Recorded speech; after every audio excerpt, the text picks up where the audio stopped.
Good afternoon and welcome to the fifth and final talk in our If Talking Shop series. It's great to have you all here this morning, and that car horn has gone off every day at this time. It's part of the tradition now. So we have today, I'm absolutely delighted to welcome Dame Evelyn Glennie with us. She was the first percussionist in musical history to create and sustain a career as a solo percussionist, and performs extensively across the world, has major accolades, over 80 international awards, and has worked with everyone as diverse as Bjork to major international orchestras and the Mormon Tabernacle Choir. And on Friday night gave us a fantastic concert at the City Church as part of the launch of our festival. So thank you, with Fred Frith. And you'll hear a bit more of Fred, and we'll talk about Fred in a few minutes. The reason technology is playing a part in today is that Evelyn's made a film called Touch the Sound, and we're going to share a little bit of that film with you today. But before we launch into that, I'd like to just invite you to maybe talk a little bit about your musical journey and what's brought you to where you are today. Well, first of all, thank you very much for coming today. For me, it's a fantastic pleasure to be part of this international festival in Milton Keynes. And indeed, many of the festivals throughout the United Kingdom and the music clubs played a very important part in my growth as a musician.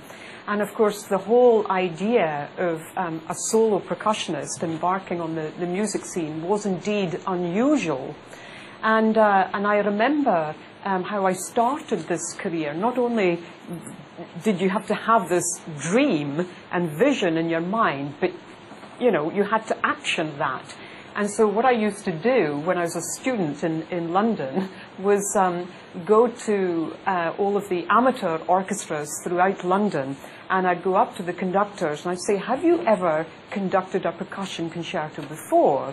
And of course, 99.9% of them said no. Are there any percussion concertos? And of course, I could maybe list 2 or 3. And I would say, yes, there are many percussion concertos out there. And they went, really?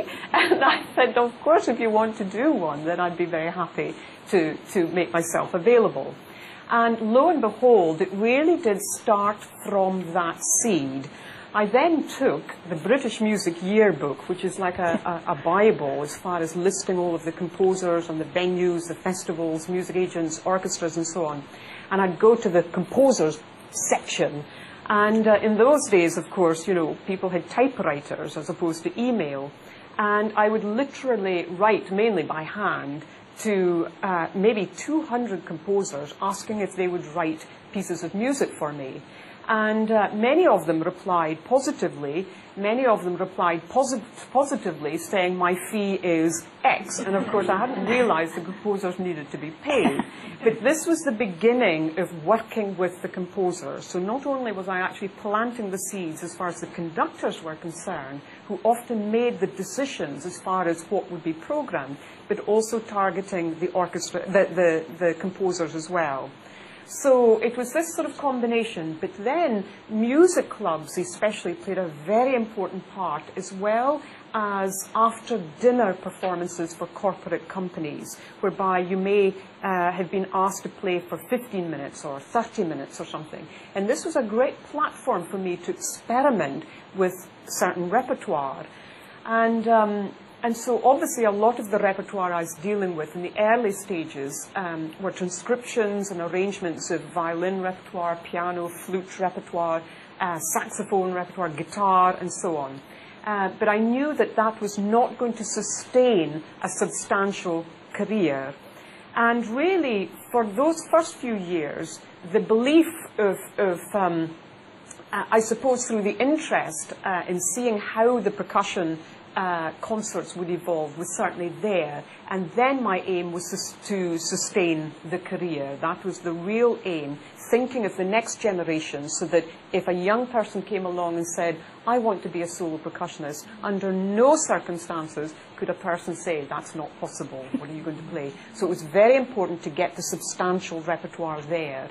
So those were just the beginning stages as far as the professional career. But of course, the very, very start of the musical intrigue happened really on the farm, where I was brought up in the northeast part of Scotland, whereby traditional music was very important in most households, and music happened in the home. So here, of course, more and more people are listening to music by wearing whatever they wear in their ears, which is almost like a fashion statement. But actually, it's done in a much more isolated way. And so the wonderful things about festivals like what you have here and demonstrated is this interaction, is really getting the community together. It's bringing people